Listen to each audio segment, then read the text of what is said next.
Hi guys, Kim here. Welcome to Backyard Blooms. In today's video, we're going to talk about a living fence. So I knew when I closed on this house in late December that I wanted privacy all the way in my backyard. So we live on a 1/4 acre. We're in Zone 8 in Charlotte, North Carolina, and we have houses that surround us all the way around. So we're in a common space back here, but I have a house over here. There's the lake behind me here, and then another house on the side. So I wanted some privacy in my own backyard. So if you have not subscribed to my channel and you like this content, hit the subscribe button below. Fall is a perfect time to plant these trees.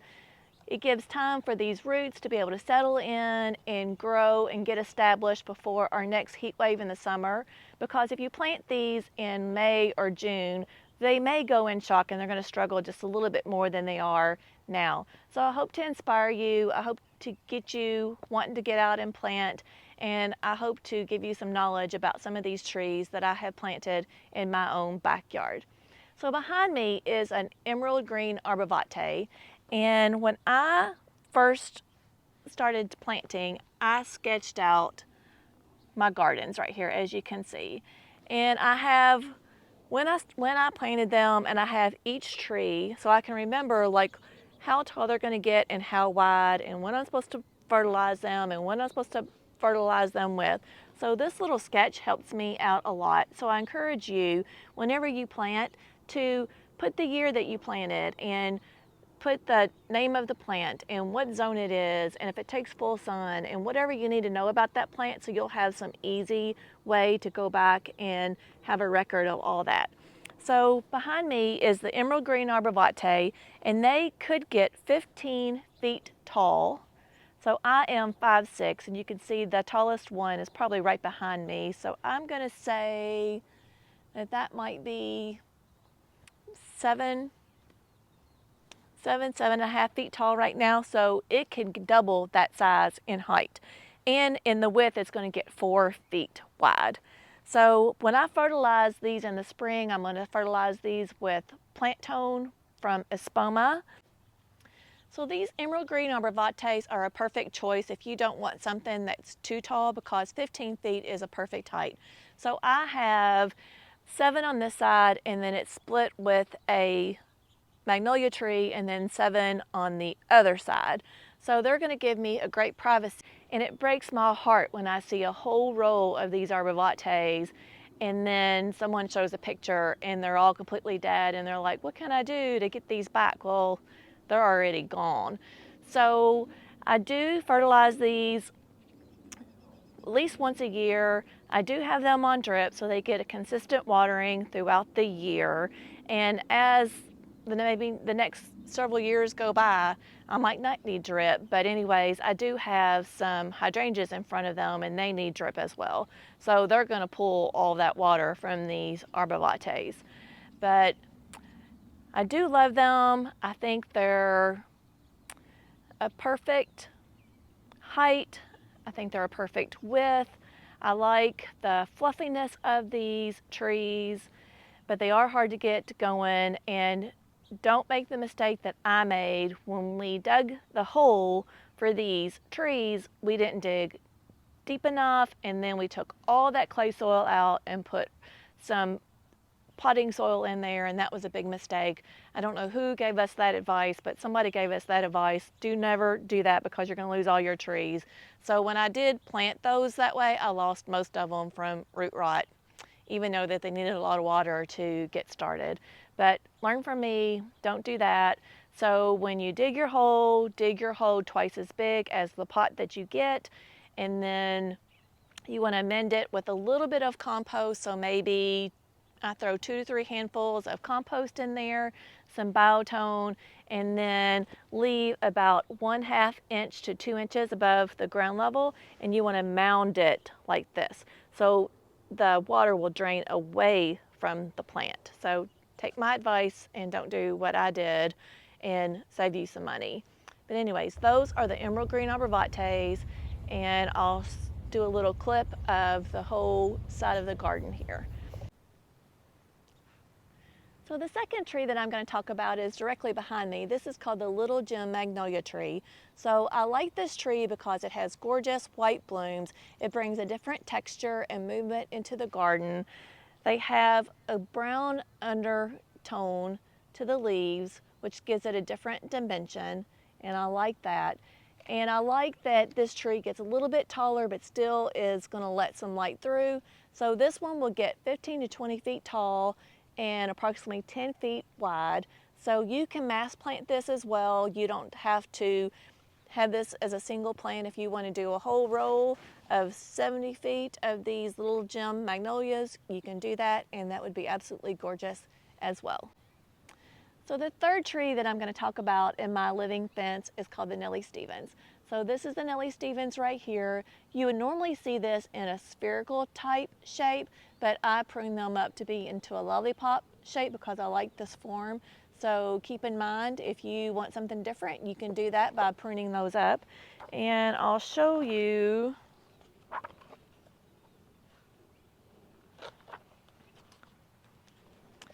So this was my little diagram that I have in my sketchbook of this garden, and at the time I didn't have and didn't know that I was going to do my English garden at all. But the Nellie Stevens Holly will get 15 to 20 feet tall and 5 to 10 feet wide.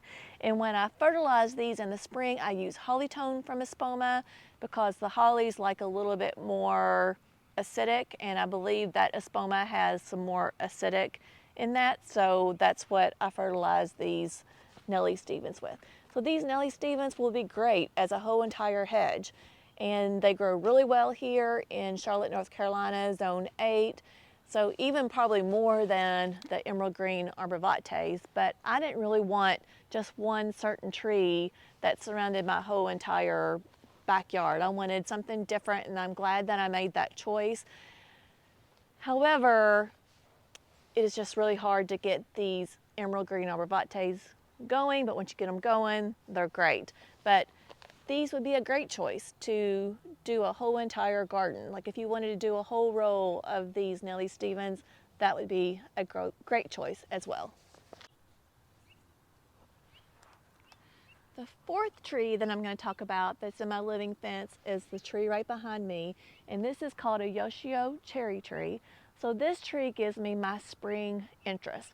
So in the springtime, they have gorgeous white, pale pink flowers that are absolutely divine and smell wonderful. So that's one thing that you want to think about when you're doing a living fence, is that you want winter interest, you want some spring interest, and you want some summer interest. So I've tried to incorporate all three of those. So my evergreens are my winter interest. They're always going to be green and never lose their leaves in the winter time. And then this awesome Yoshio Cherry tree behind me is going to give me some gorgeous spring interest. And then the Crape Myrtles that I have are going to do a great summer interest and give me that lots of color in the summertime. So I have all three. So that's something to think about when you're trying to create your garden or your living fence. So this Yoshio Cherry tree, and it's in my same little design here that I have for the back part of the yard here. So this tree will get 20 to 30 feet tall and 10 to 20 feet wide. So those are the specs on that. And when I fertilize this tree in the springtime, I give that rose tone most of the time because it is a flowering tree, and almost everything that flowers, I like to use the rose tone for that. So the fifth tree that I have in my living fence is the trees behind me. You can see two of them, and another one is over this way that you can't see in my camera. But this is called the Southern Living Oakland Holly tree. And this tree will get 15 feet tall and 8 feet wide. And I'm going to give you some advice. I love this tree. It doesn't need a lot of trimming. It has gorgeous red berries. It stays in a really good shape. This would make an absolute gorgeous whole hedge of privacy. So I highly suggest this tree right here. You do still have to give it some care. I'm not sure if this one gets spider mites as much as the Emerald Green Arborvitae, which by the way, I didn't tell you when I was over there. You do have to treat those and spray those for spider mites at least in May and August, I believe, are the times that I spray for spider mites for prevention, because they will take your tree down. But this tree right here, the only problems that I've had with one of the trees is that it lacked some iron. So I had to give it some iron tone. So I've been treating that one. And it did get a little bit of fungus that I've been treating with copper fungicide for that. So just one that I've had problems with, but it has not died on me, and I don't believe it. I think it's drought tolerant, so I don't really have to keep water to this. So there's no drip to this, but absolutely love this tree. And again, this is my little diagram. And you can see this is where my fire pit is, and these are the 3 trees right there that were the Oakland Hollies. This was my Yoshio Cherry tree, and of course these were the Nellie Stevens, and I have 2 on each side. So I had 2 of the Nellie Stevens here, 2 here, and then the Yoshio Cherry trees, and then these 3 trees in the middle. So this is the back line of my property, just to show you my little sketch there. So you can sketch these things out and just see, like, is that visually appealing to you? And you just have to use some imagination to see 2 to 3 years out how these trees are going to grow and fill in. So the 6th tree that I'm going to talk about today is the Crape Myrtle that's right behind me. I have 3 of these in my garden, and they're all a lavender color. So I do suggest that you stay in the same color family and not mix your colors, because the same color is going to give you a big impact when they're all in bloom. So this one is my summer interest, and this tree is going to get 15 to 20 feet tall, and it was planted in June of 2019, and mine have lavender flowers, and there's the little diagram that I drew for this garden. Of course, this is the other one that I have on the side of my outdoor living space, and I'll share that with you in just a second. But one of the things I like about these crepe myrtles is that they give you a little bit of shade, but still provide some sun, and then you could still underplant them as well. So the 7th tree that I'm going to talk about in my living fence is this Yoshio Cryptomeria Radican. So these, I have 4 of these. I did have 5, and I had to replace one of them, but this is what my little diagram looked at when I was planting. So I also planted these in June of 2019, and these Yoshio Cryptomeria Yoshio Radicans get 30 to 40 feet tall and 15 to 20 feet wide. So these are going to give me a ton of privacy. This will help any kind of screening that you need. It will prevent noise. It has a lot of height. It has a lot of movement. I love that it has a dark green foliage. The birds love these trees, so this is a great choice for any kind of living fence. And if you wanted to do a whole row of nothing but these Yoshio Cryptomeria trees, then that's a big bonus too. So right now I'm on the other side of my cottage garden, really close to the neighbors that I have on the other side of the Yoshio Cryptomeria trees. And you can see that right here behind me is my Crape Myrtle that I have. This is the 3rd one that I have in the garden, and I told you that they were all lavender. And then I have on the other side of that the Little Gem Magnolia that's really close to the window. So I also have some of these tea olives. I have 4 of them, because when we're sitting on our back porch, even if we're like looking out our back door here, Sasha could see the neighbors here and she would bark. So we put in these 4 really nice tea olives to give us some privacy. So those are going to get 6 to 8 feet tall and maybe 3 to 4 feet wide. So they're going to give us a nice privacy right here as well.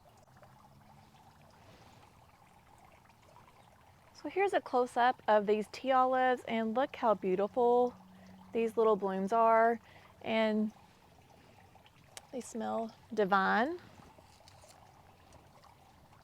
So this is another good option if you don't need anything that's going to get more than 6 feet tall. So I hope this video was helpful. We talked about 6 to 7 different plants that I have in my living fence that surround the entire backyard. So whether you have just a small garden that needs some privacy or you want to do your whole entire living fence, I hope I give you some ideas, and I hope to inspire you to get out and start planting this fall.